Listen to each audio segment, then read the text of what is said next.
प्रधानमंत्री आज जब कश्मीर में थे, उन्होंने एक बार फिर से स्पष्ट किया कि आज से ठीक एक महीने पहले 6 और 7 तारीख की दरमियानी रात जो शुरू हुआ है वो अभी जारी है, जारी रहेगा और कश्मीर को विकास की नई ऊंचाइयों पर ले जाने के लिए भारत प्रतिबद्ध है। प्रतिशोध के आज के अंक में बहुत कुछ बहुत खास। पहले शुरुआत इस खबर के साथ, अमेरिकी कब्जे में पाकिस्तान का नूर खान एयरबेस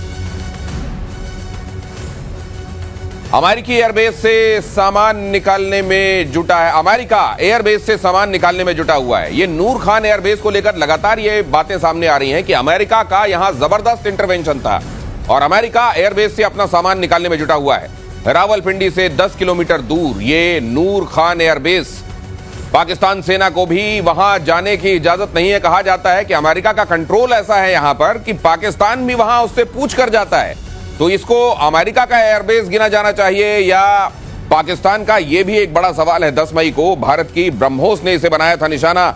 मेजर गौरव आर्या हमारे साथ स्टूडियो में, एयर मार्शल पीके श्रीवास्तव भी मेरे साथ मौजूद हैं। नूर खान एयरबेस को लेकर ये चर्चाएं लगातार चल रही हैं। ये असल में एग्जैजरेशन है सिचुएशन का, एक्चुअलिटी है नूर खान इसी तरीके से इस्तेमाल होता रहा है और न जाने कब से इस्तेमाल होता रहा है, उसको जरा समझते हैं। पहले मेजर साहब, ये क्या है? क्या नूर खान नाम के लिए पाकिस्तान का है? देखिए, 2 बातें हैं, मैं आपको बताता हूं। सबसे पहले ऐसा था, जब अमेरिका ड्रोन उड़ा रहा था पाकिस्तान से, तो वहां पे लोकल पाकिस्तानियों को नहीं पता था कि अमेरिकन उड़ा रहे हैं। तो पाकिस्तान, और इसीलिए इमरान खान ने एब्सोल्युटली नॉट बोला था।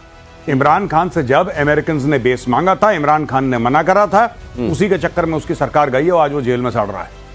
पहली चीज। दूसरी चीज मैं आपको बताता चलूं कि नूर खान बेस में अमेरिकन हैं कि नहीं, वो तो जब प्रूफ आएगी तब पता लगेगा। लेकिन अगर वहां पे अमेरिकन हैं और अमेरिकन एसेट्स हैं तो आप डोंट बी सरप्राइज्ड। देखिए, पाकिस्तानियों के पास क्या है दिनेश भाई दुनिया को देने के लिए, तो बताइए क्या है? They have nothing. बस बिचौलिए का काम कर लिया। पाकिस्तान, जैसे मैं अक्सर कहता हूं, ये जैसे डीएनडी है ना, आप डीएनडी दिल्ली से नोएडा, नोएडा से दिल्ली जाते हैं डीएनडी। पाकिस्तान एक चुंगी नाका है। पाकिस्तान इज अ चुंगी नाका स्टेट। 20-25 रुपए दो, पार करो, आगे चलो, बस दैट्स इट। और इनकी कोई यूटिलिटी नहीं है दुनिया में। अगर नूर खान में, मैं फिर अगर कह रहा हूं, अगर नूर खान में अमेरिकन हैं और अमेरिकन ड्रोन्स हैं या फाइटर जेट्स हैं, डू नॉट बी सरप्राइज। आप ये कह रहे हैं कि 20-25 रुपए में अपनी सॉवरेनिटी को ताक पर रख देने वाला मुल्क है ये? सर, इतनी गंदी बातें इनके लिए बोली हैं। ये फैमिली शो है, मैं बोल नहीं सकता। यू ऑल्सो नो कि अमेरिकन जो जर्नलिस्ट था, अमेरिकन वकील था वहां पे, और पता नहीं कौन कौन लोग थे पूरे कोर्ट रूम में। इन्होंने क्या क्या बोला था कि 10-10 रुपए में, जो मैं नहीं बोल सकता, बड़ी अजीब सी बात है वो। लेकिन ये पाकिस्तानियों के बारे में फेमस है। पाकिस्तानी अपनी गैरत कुछ डॉलरों के लिए बेच देते हैं। अमेरिकन का फोन कॉल आया, ये जमीन पे लेट गए, बोला मालिक कितने पैसे लगेंगे? पैसों की बात करो, अगर पैसे मिलते हैं तो ठीक है। इन्होंने बेच दिया होगा। इनमें इट्स नॉट सरप्राइजिंग अगर नूर खान बेच दिया। ऐसा फेक तमाशा देख, क्या इसका ओरिजिन पाकिस्तान को देखकर ही हुआ था? ये आप भी इसमें कुछ शुरुआत में टिप्पणी करना चाह रहे थे? ये कहना चाह रहा था कि ये जो इसकी सोवरेनिटी आपने बात किया ना, जब सोवरेनिटी होगी तब बात है। शमसी एयरपोर्ट का यूएवी के लिए पता नहीं कब से इस्तेमाल हो रहा था। वहां जब भगदड़ मची, हंगामा मचा आवाम में, तब वो बंद हुआ। तो नूर खान के बारे में भी यही है? नूर खान के बारे में आपको बता रहे हैं, वहां एसपीडी था, वहां वीआईपी। एसपीडी क्या है? Strategic plan division. मतलब वही कंट्रोल करते हैं जो इनके न्यूक्लियर वेपन्स हैं। अच्छा। और वहां कमांड कंट्रोल सेंटर था। अच्छा। और वहीं पर ट्रांसपोर्ट डिवीजन था। ओके। और वहीं पर इनका एक इंजीनियरिंग डिपो भी है। तो सर, एक बात खुलकर मैं आपसे पूछ लेता हूं आज, मेजर गौरव आर्य जी, कहीं ऐसा तो नहीं है कि पाकिस्तान को एक पोटेंशियल थ्रेट भारत के बगल में बनाए रखने के लिए असल में उसके पास कुछ एक पटाखे ऐसे दे दिए गए हों जिसको अमेरिका ने फुड़वाया हो, अमेरिकन ताली बजाओ हो, यहां परीक्षण हो गया, बम बन गया, बम बन गया, बम बन गया। असल में वहां बम जो है एक स्पूफ हो और वहां पर यह खुलासा हो गया और अमेरिका को इसी बात का डर लगा, इसीलिए फिर ये इंटरवेंशन की बात होती है या ये कहा जाता है कि सीज फायर के लिए इनिशिएटिव्स लिए गए। एक और थ्योरी है जो पाकिस्तानी सोशल मीडिया पे चल रही है, मैं आपको ये भी बता दूं। ये पाकिस्तानी आपस में डिस्कस कर रहे हैं, हमारी थ्योरी नहीं है, पाकिस्तानी डिस्कस कर रहे हैं। और पाकिस्तानी सोशल मीडिया पे ये डिस्कस कर रहे हैं कि भाई साहब, ऐसा तो नहीं कि जब यहां से इंडियन एयरफोर्स ने बम दागे और वो मिसाइल जाके ब्रह्मोस जाके नूर खान बेस पे लगी, उस वक्त अमेरिका का फोन आया कि बॉस हम यहां पे हैं, किसको मार रहे हो? ये भी लोग बात कर रहे हैं पाकिस्तान में कि असल में जो सीज फायर जो हुआ है, अब ये देखिए, ये सब सोशल मीडिया की चीजें हैं, तो अगर आप बोलें कि साहब क्या आपके पास प्रूफ है, तो इसका कोई वैसे proof नहीं। गौरव जी, अगर वहां का डिफेंस मिनिस्टर सोशल मीडिया को कोट करके बोल सकता है, तुम क्यों नहीं बोल सकते? नहीं सर, क्योंकि मेरी क्रेडिबिलिटी वहां के डिफेंस का मतलब होता है रोशनी। बोल सकते हैं हम लोग इस शो में, लेकिन देखिए ऐसा है। अरे सर, वहां के डिफेंस मिनिस्टर की मैं अभी दिखाऊंगा, वहां के बयान अभी आपको सुनाऊंगा, उनकी कितनी क्रेडिबिलिटी है आप भी जानते हैं। नूर का मतलब होता है रोशनी। क्या वहां से वाकई ऐसी एक रोशनी निकल रही है जो खुद पाकिस्तान को एक्सपोज कर रही है? ऑपरेशन सिंदूर का एक और सबूत आया सामने, आतंकी अड्डों की तबाही की तस्वीरें आई सामने। बहावलपुर में जैश हेडक्वार्टर की ड्रोन फुटेज आई है सामने। बताइए। ऑपरेशन सिंदूर में भारत ने 9 आतंकी अड्डे तबाह किए थे, और बहुत सारे लोग तो ये कहते हैं कि पहले पाकिस्तान में, ये जरा देखिए, इसको यहां डालिए, हम दिखाने की कोशिश करेंगे। इसको ये देखिए, ये हमले से तबाह, और ये तो बहुत अच्छे से ये डोम अब लोग पहचानने लगे हैं जिनको उड़ाया गया था, और किस तरीके से वहां फिर एक के बाद दूसरी लाशें निकल रही थी। खुद ये मसूद अजहर कह चुका है कि मेरे कंधे जो हैं वो थक रहे हैं, ये इतने सारे जनाजे उठाकर, और मैं लगातार रो रहा हूं वगैरह वगैरह। उसने बहुत सारी बातें की हैं, लेकिन लोग ये कह रहे हैं मेजर साहब जी, पहले वहां जो एक आध कथित टूरिस्ट स्पॉट हैं जी, पहले लोग वहां जाया करते थे देखने जी, अब मस्जिद सुभान अल्लाह देखने जाते हैं। हाँ, कि ऊपर जो आशीर्वाद दे रखे हैं 3-3 जगह। हाँ, तो ये जो नहीं, हाँ, वो यहाँ से झांक के देखते हैं कि नीचे क्या था, यहाँ पे क्या था। तो पहले ऊपर जाते हैं, वहां से झांक के देखते हैं कि नीचे क्या था। एक बचा हुआ है लेकिन अभी, ये असली है नूर खान एयरबेस, उसमें से नूर गिर रहा है ऊपर से। हाँ, तो हाँ, यहाँ नूर आने की व्यवस्था कर दी गई है, यहाँ अच्छे से नूर पहुंचता रहे, प्रकाश आता रहे। लेकिन ये बहुत सारे लोग ये भी कह रहे हैं कि जब आप आतंकवाद को खत्म करने की बात कर रहे हैं, आपने इन आतंकवादियों को तगड़ी चोट तो दी है जी। इन आतंकवादियों की जो फितरत है, ये यहां से बड़ा असर्ट करके वापस लौटेंगे। अब इनके हौसले पस्त हो गए हैं, आने वाले दिनों में कोई इस तरह का काम करने से बाज आएगा, क्या होगा? देखिए, मुझे ऐसा लगता है कि ये फिर मारेंगे, इनोसेंट लोगों को मारेंगे, ये लोगों का धर्म पूछ के मारेंगे, ये ऐसी चीजें करते रहेंगे। ये ये सीखते भी है ना।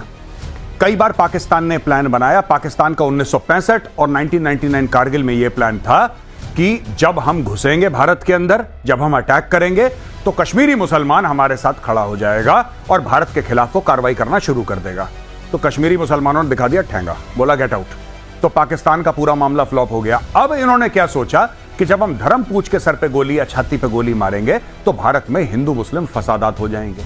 वो भी नहीं हुए, तो ये अपनी स्ट्रैटेजी चेंज करते रहेंगे। ये जो टेररिस्ट हैं, अच्छा ये काम नहीं करा तो ये काम नहीं करा, चलो ये करके देखते हैं, और ये करते रहेंगे, लगातार करते रहेंगे। भारत को कैसे रिस्पॉन्ड करना है, ये भारत को सोचना है। लेकिन दिनेश, इसमें एक बात है कि अब इनको ये पता है कि जब भी करेंगे पिटेंगे, और जोर से पिटेंगे। जो सामने खड़ी रहती थी, इनका आकाओं की दीवार खड़ी रहती थी, वो खत्म की है इस ऑप सिंदूर ने। तो कायदा तो ये कहता है कि अब बाज आना चाहिए, लेकिन ये कहां कायदे वाले हैं? वो ये कहता है कि बाज नहीं आएंगे। अगली खबर देखिए, मोस्ट वांटेड हाफिज सईद के आतंकी बेटे तलहा सईद ने शाहबाज की पोल सरेआम खोल दी।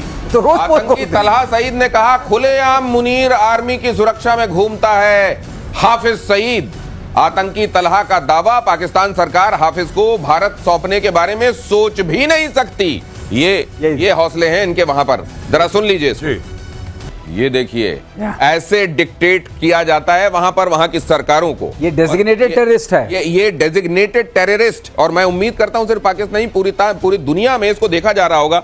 How would you react to this? देखिए, दो चीजें हैं, ये डेजिग्नेटेड टेररिस्ट है, और सिर्फ भारत की तरफ से नहीं, ये यूनाइटेड नेशंस और यूनाइटेड स्टेट्स यानी कि संयुक्त राष्ट्र और यूएसए की तरफ से, अमेरिका की तरफ से डेजिग्नेटेड टेररिस्ट है।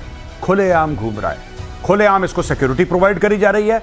पाकिस्तान आर्मी और आईएसआई इसको सिक्योरिटी प्रोवाइड करते हैं। पाकिस्तानी आर्मी का हेलीकॉप्टर ये इस्तेमाल करता है, पाकिस्तानी आर्मी की गाड़ियां इस्तेमाल करता है। इसके इर्द गिर्द घर के पूरे पाकिस्तानी फौज ने पहरा दे रखा है, जैसे मानो यही प्रधानमंत्री हो पाकिस्तान का। अब मैं एक बात कहना चाहता हूं, ये जो कह रहे हैं ना कि क्या आपको लगता है कि कभी अगर भारत मांगे तो आप हाफिज सईद साहब, कोट अनकोट साहब बना दिया भाई को, देखिए साहब को क्या आप हैंड ओवर कर सकते हैं? देखिए, हमें अपनी लड़ाइयां खुद लड़नी ना, हमें पाकिस्तान से पूछना चाहिए कि क्या तुम हैंडओवर करोगे।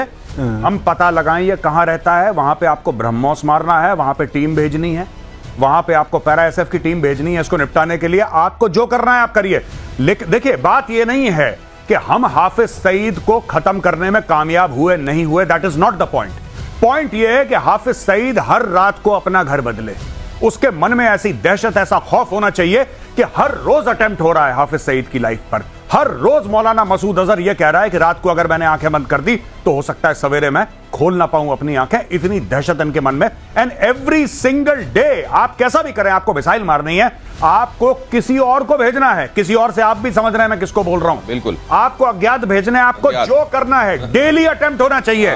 जब तक हाफिज सईद की नब्ज और सांसें एकदम बिल्कुल, जिसको कहते हैं ना, फ्लैट लाइन ना हो जाए, बिल्कुल फ्लैट लाइन। ये कहने का मतलब यह है कि तलहा सईद को हर पल ये लगना चाहिए कि वो तन्हा शहीद हो सकता है किसी भी मौके पर। जी। शिमला समझौते पर पाकिस्तान के रक्षा और विदेश विभाग में देखिए जरा, जिसको आप कह रहे थे सर वहां के रक्षा मंत्री और विदेश मंत्री, देखिए जरा दोनों मंत्रालय आमने सामने आ गए हैं। समझौते को लेकर पाकिस्तान रक्षा मंत्री ने इसको डेड डॉक्यूमेंट बता दिया। पाकिस्तान विदेश मंत्रालय ने दी सफाई, समझौता रद्द करने का कोई औपचारिक कदम नहीं है। दिनेश यही सुनिए, सुन लीजिए सर, ये सुनाएंगे भी क्या प्रोडक्शन टीम। ये दोनों आमने सामने आ गए और ये कह रहे हैं कि एक कह रहा है कि नहीं नहीं है शिमला समझौता। बहुत पहले मेजर गौरव आर्या ये कह चुके हैं कि हमारे यहाँ एक टर्म होता है, इसकी बहुत अच्छे से आप चाहें तो बत्ती बनाएं और आपके यहाँ जो डस्टबिन है उसमें डाल लें। अब ये जो एक तरफ से कहा जा रहा है कि नहीं नहीं है, एग्जिस्ट करता है, और दूसरी तरफ से ये इनकी मूर्खता की निशानी है या असल में वहां पे भी स्ट्रेटजिक एम्बिग्विटी चल रही है? नहीं, कोई एम्बिग्विटी नहीं चल रही है, बेसिकली बैलेंस। सब लोग, मैं आपको बताता हूं, साफ सीधी बात है। पाकिस्तान में जो पानी का मंत्री है ना, जो अभी बेरोजगार हो गया क्योंकि पानी तो है नहीं वहां पे, पानी का मंत्री वो टैक्टिक्स और स्ट्रेटजी के बारे में बात करता है। जो उनका रेल का मंत्री है वो कहता है हम भारत को मुंह तोड़ जवाब देंगे, बम मार देंगे, वो बम मार देंगे, मिसाइल मार देंगे। तो हर एक जो विभाग का जो मंत्री है अपना डिपार्टमेंट छोड़ के पानी वाले मंत्री को ये नहीं पता कि नल में पानी आ रहा है कि नहीं आ रहा, सूखा पड़ रहा है। एग्रीकल्चरल मिनिस्टर कह रहा है कि अब हमारे टैंक दिल्ली पहुंच जाएंगे। तो पाकिस्तान में ये क्यों होता है? ये इसलिए होता है भाई साहब क्योंकि पाकिस्तान की फौज सियासत में घुस गई है। फौज भी तो अपना काम नहीं कर रही। अब आज की तारीख में आप देखिए हुआ क्या है। ये जो कह रहा है ना, ये अपना ख्वाजा आसिफ कह रहा है कि शिमला मुआहदा जो है, अग्रीमेंट है, 1972 में साइन हुआ था श्रीमती इंदिरा गांधी और जुल्फिकार अली भुट्टो के बीच में शिमला में, पाकिस्तान के सरेंडर के बाद। 1971 में सरेंडर करा था उसके बाद। तो साहब ये डेड डॉक्यूमेंट है। तुमने इंडस वाटर ट्रीटी को तुमने अबेयंस में रख दिया, तो हमने भी ये डॉक्यूमेंट फाड़ दिया। वहां पे इनका विदेश मंत्रालय, भाई साहब धीरे बोलो, ऐसा नहीं, हमने नहीं करा है कुछ। ये ऐसी बोलता रहता, पता नहीं क्या इसका सट के गया आदमी। छोड़ो, हमने ऐसा कुछ नहीं करा। तो अभी इनके आपस में ही कंफ्यूजन है और सब लोग चाहते हैं कि कुछ ना कुछ ऐसा हो जाए कि भाई फौज के आगे मैं लाडला बन जाऊं। गौरव, एक बात मैं आपसे कहना, और पाकिस्तान में तो ये क्यों कहते हैं? क्योंकि कोई डिपार्टमेंट इनके पास है ही नहीं, सारे डिपार्टमेंट तो फौज के पास है, पूरे डिपार्टमेंट फौज तो के पास नाम के हैं। और ये बिल्कुल सही नाम ले रहे थे अभी गौरव। अब इनको ख्वाजा आसिफ वहां नहीं कहते लोग, इनको खाजा आसिफ कहते हैं। तो आधी चीजें ये खा जाते हैं, जो कहा होता है किसी समय उसको भी खुद खाना पड़ता है, और कहते हैं ये खाते भी बहुत हैं। सेना एंटी टैंक माइंस की 4000 यूनिट खरीदेगी, अगली खबर। डीआरडीओ विकसित विभाव anti tank mines anti handling, anti lift safety system से लैस, हाथ या मशीन दोनों तरीकों से इसका इस्तेमाल किया जा सकता है। ये क्या है सर? ये क्या चीज है और इससे क्या फायदा हो? तो बेसिकली ये टैंक को उड़ा देगी। अगर टैंक इसके ऊपर से गया तो टैंक उड़ जाएगा। ठीक है, सरलीकरण में ये इसका मतलब है। हाँ। और इसके अंदर इतना एक्सप्लोसिव है कि अगर इसके ऊपर जिप्सी आती है, टोयोटा जाती है और गाड़ियां आती है तो नहीं उड़ेगी। ये एंटी लिफ्ट क्या होता है सर? ये क्या है? एंटी लिफ्ट है कि अगर आपने उसको उठाने की कोशिश की, आपने हटाने की कोशिश की, तो वो आप उससे कुछ नहीं होगा, आप उड़ जाएंगे, आप हटा नहीं सकते उसको। एक बार मैंने लगा दी तो लगा दी। लेकिन एक खास बात है, इससे कई आप पूछेंगे कंपीटिंग क्या है, यूएसए में क्या है, रशिया में क्या है।